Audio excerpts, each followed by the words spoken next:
one of the things that I realized about myself is, like, I'll get really committed to something. Yeah, gonna fix that, right? And it's one point, whether that was my weight, or whether that was mental health, or whether that was something around the house. I'll get really committed to fixing one thing, and I'll just go full bore. And then I'll peter out on it and just kind of be like, oh, well, maybe I don't know how to do this. Maybe this is not something I'm actually capable of doing. And instead of admitting that and asking for help, I just start to ignore it. And that is probably one of my most destructive patterns that I recognized, is taking something that was happening and doing, like, okay, I got this. Buck up, little camper. You know, I've got this. I can fix this. I can do this. And another pattern that I noticed about myself is I help people. I don't ask for help. I'm the person that helps people. I don't ask for help. I don't need no stinking help. You know? Is that a male trait that you were talking about before? I think it is. Like, okay. I think it is that whole hunter-gatherer DNA in us. I think it's that whole, I'm the man, I'm strong, I do these things, I don't need no help. You know, I think that it is a male trait to think that. And that is, like, so damaging because what happens, and this is another pattern. We're talking about patterns, so this is another pattern. Something bad happens. You don't deal with it. You shove it down. You're strong. You're mentally strong. You're physically strong. You can do this. You have to do this. Not you can do this. You have to do this. Because if you address this, then people might see you as weak. People might think less of you. People might talk about you behind your back. People might, it could affect your job. It could affect your livelihood. It could affect the people that you provide for. So yeah, I think especially in a religious upbringing, and I don't think the religion necessarily matters, it's any religion, especially in a religious upbringing. Most religions are very much, dad goes to work, mom stays at home with the kids, and that's the ideal and best situation. And you're told that that's the ideal and best situation. So when you have an issue that isn't seen, that's completely invisible, that literally nobody can truly understand, people can empathize. Like somebody who's gone through a really similar situation, I can empathize with them and I can start to understand. But I don't think I don't think anybody has the capability to fully understand another person's situations. You can begin to understand, and you can understand enough to help them and to talk with them about it, but you can never fully understand somebody else's situation. And so we as guys, like, we don't want to admit that we can't fix something. Like, it's such and that is, I've heard that called a toxic trait. I completely disagree with that. I think that's a pattern. I think that's a pattern that, as not even as youth, but like, I think that's a pattern that's been ingrained into men since we were hunter-gatherers, since we did protect the tribe, since we did protect the clan, you know, since we were the generals, and since we were the presidents and things like that in societies that men did that thing, that were male-dominated societies. And that's a pattern that has been repeating itself again and again and again throughout the millennia. It's not a toxic trait. There are traits in patterns, I think, but it is a toxic pattern. So one of the things you mentioned earlier was that your divorce was a moment of change for you. You had sought help. You started to feel a rapport with this therapist. Tell me what happened next that moved your journey with mental health forward. So the big thing that happened next, so I started to really understand that I had been mentally unhealthy for a very long time. I was working on getting physically healthy, and I had lost weight and had started to exercise and do things that were helping with that. But that's easy. We know how to do that. I didn't quite know how to do my mental health stuff, and I got to the point where I had moved, and so I couldn't go see this counselor anymore, and at that point I just couldn't afford to go see a counselor. And so I thought, well, I did a lot with him. And once again, this is repeating a pattern, right? I did a lot with him. I'm doing pretty good. Pretty all right now. I think I can go a little while without seeing a counselor. I think I can do this. I think I can pick up where we left off and just continue healing my mental health. So getting out of my previous relationship was breaking a pattern. That was the initial pattern that was broken. Going to see a counselor and realizing was breaking another pattern, but I had slid back into one of the worst patterns. I can do this. I can do it on my own. I've got this. I'll find some friends. I can just talk to people. And when I moved, I did. I found a fantastic group of friends, amazing people. And I believe that once again, whether you want to call it blessing, lucky, universe guiding, whatever you want to call it, I think these friends came into my life for a specific reason. And this is hard to talk about, but I want to share this. So something happened to me, something triggered me, and I don't want to share what happened or what triggered me, but it was a traumatic experience for me, extremely traumatic. And I went home from that experience, and I was talking to a friend on my phone about that experience and what had happened, and I don't think anybody had realized just how much it had affected me. I certainly had not realized how much it had affected me. So I went home, and I was lying in my bed, and I started to not feel, I actually don't remember if it was my right or my left leg. Like, I remember I was like, I can't feel that, and oh my gosh, I can't move it. Well, I still wasn't as physically healthy as I wanted to be. And in a pattern of just assuming certain things, I thought that was a physical problem. Like, I was 100% sure that was a physical problem, but like maybe my leg was asleep, right? Maybe that's all it was. How much time had elapsed between this traumatic event that you experienced and the physical symptoms that were happening in your legs? Only about 4 or 5 hours. Wow. So it was really, really, really quick afterwards. It was not a period of days or something like that. It was a period of hours. So I was texting a friend or messaging a friend, and I was starting to not feel, and other parts of my body were not working. I was sure I was having a stroke. I've had friends who have had strokes that were my age, and I knew the signs of a stroke, especially because one particular friend, like when he had his stroke, like he got to the hospital pretty quick, and he's recovering extremely well, has recovered, well, not fully recovered. I don't think you ever fully recover from a stroke, but he's back, he's got a job, he's a productive member of society, he's a great guy, great dad. And I thought to myself, oh my gosh, I'm having a stroke. I need to get to the hospital. I was 100% sure I was having a stroke. Unbeknownst to me, and because everything presented as a stroke, I had been trying to call 911 on my phone. 3 numbers, 911. I mean 911. It's very easy, right? I couldn't do it. And I was trying to tell my friend to call 911.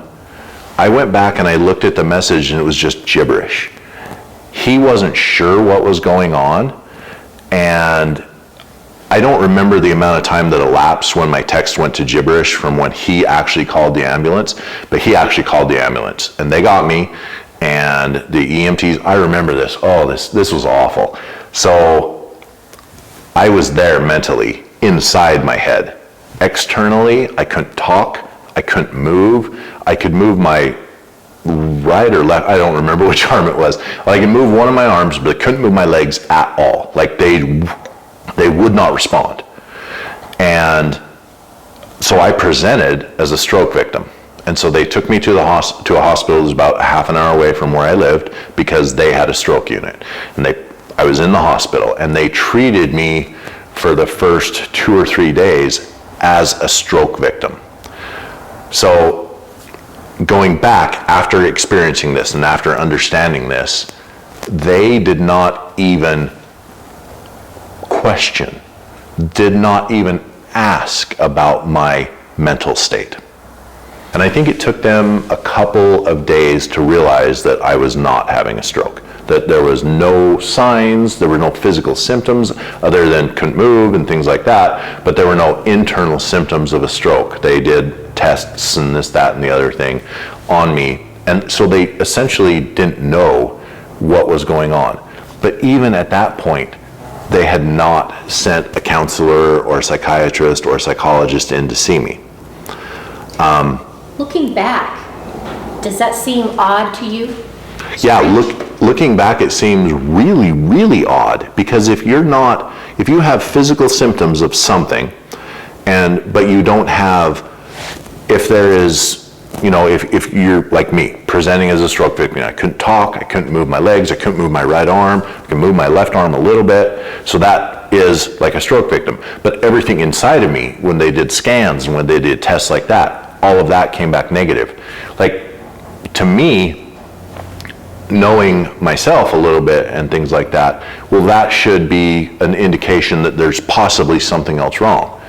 But that, in my experiences, is a problem with modern medical culture. And I'm not going to say doctors, because I think doctors have absolutely, they have a job to do and they do their job very well. But our medical culture is mental health and physical health are completely separate, and we need to keep them separate, because a surgeon doesn't know how to be a counselor, and a counselor doesn't know how to be a surgeon, or a psychiatrist doesn't know how to be a surgeon, and a surgeon doesn't know how to be however you want to make the comparison.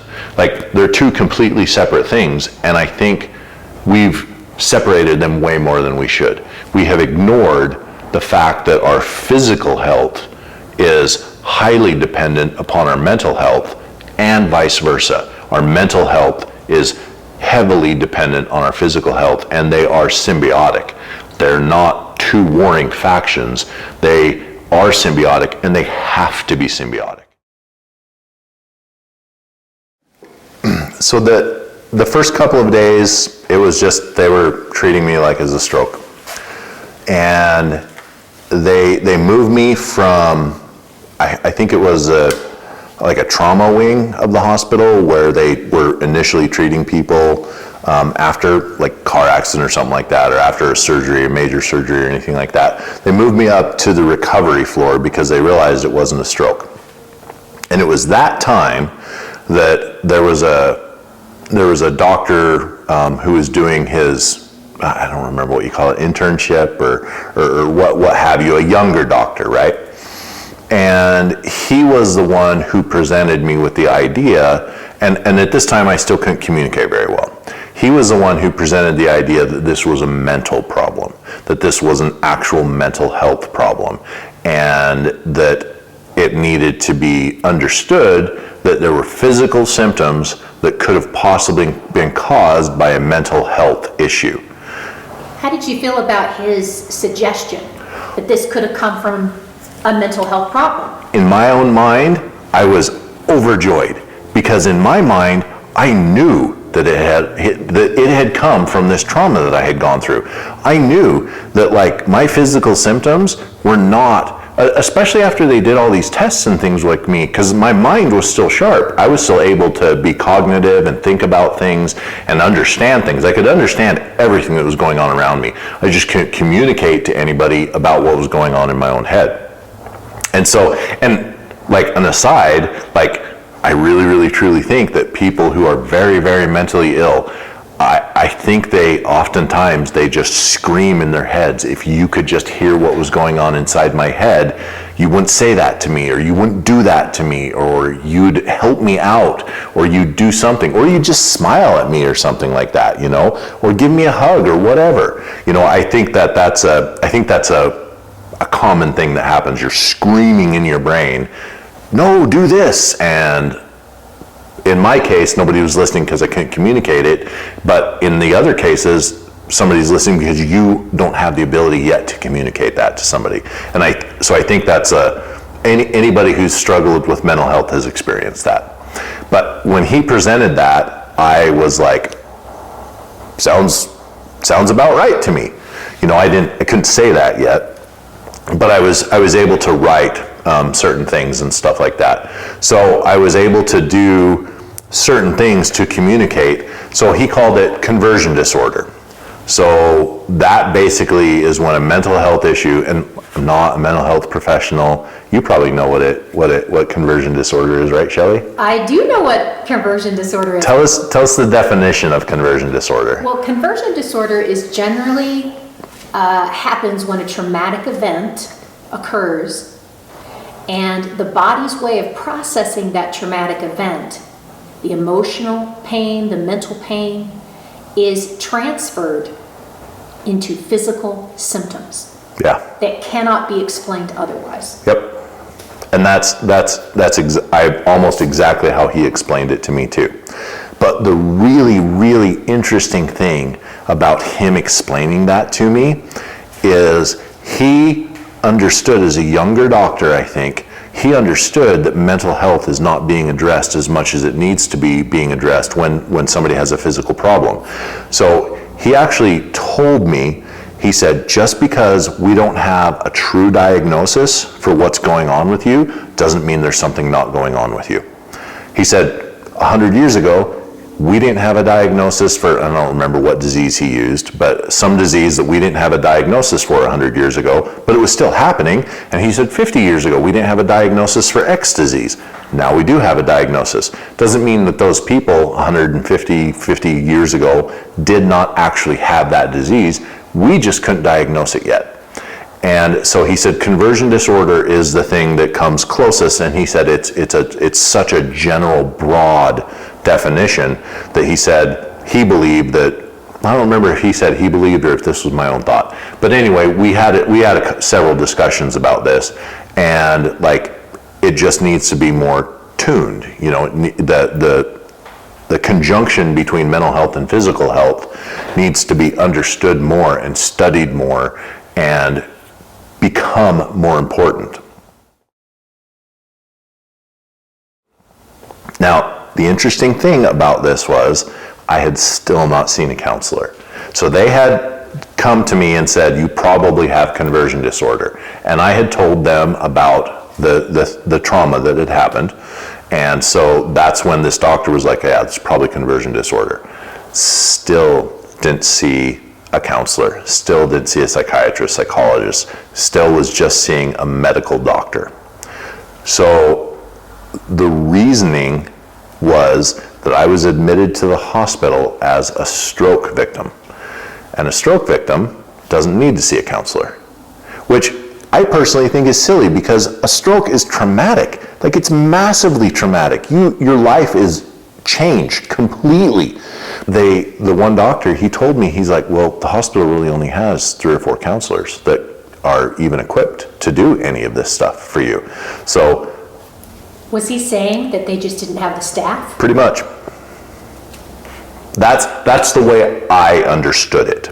I mean, I don't live in a hugely populated area, but a decently populated area. It's not a city, but it's not rural. And the fact that the main hospital in the area has, as I remember it, he said 3 or 4 counselors. That's what they said. That many mental health professionals for that many people. I mean, people who get in a car accident or get in a motorcycle accident or get in a skiing accident, break a leg severely, who need to be hospitalized for an extended period of time. It's amazing that they don't have counselors that come in and see them and talk to them. Like,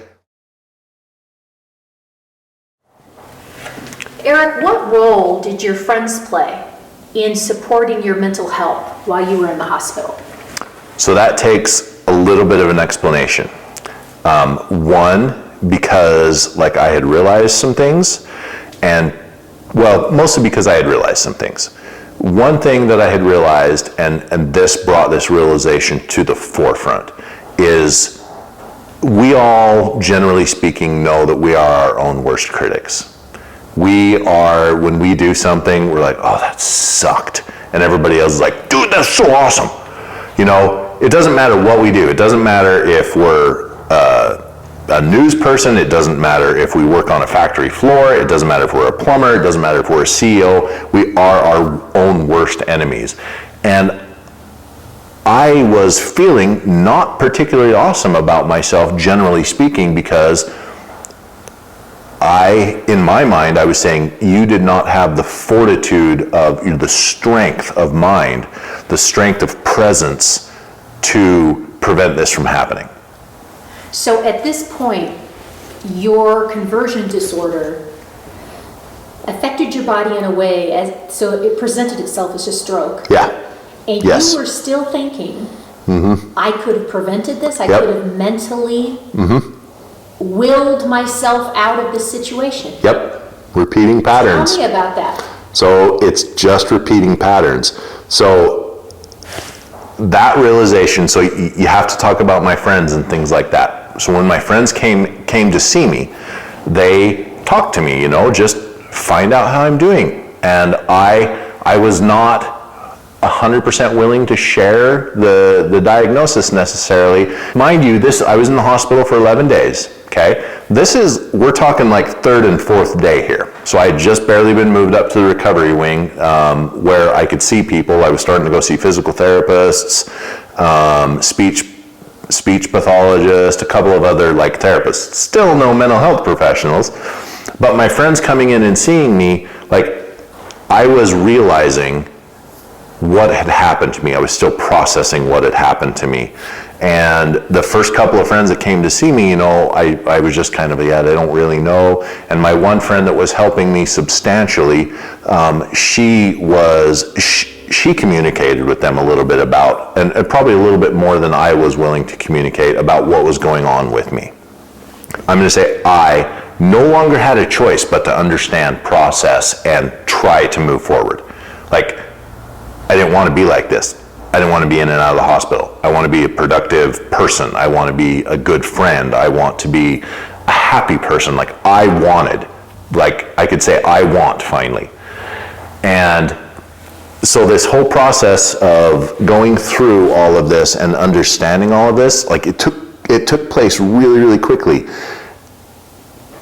And going from, I think I could have prevented this, to my mental health, I was unable to prevent this because my mental health is so entwined with my physical health that I couldn't control either one. I remember one of my friends came and she just a friend, no romantic interest whatsoever. She came, she sat next to me on the bed, she just held my hand.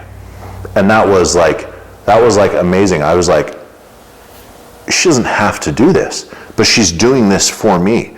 And so that was, in and of itself, that was a turning point, I think, for me. Like, my friends don't think I'm broken. So that statement, my friends don't think I'm broken, moving to, what if I'm not broken? What if you can't be broken? What if there's just things that happen?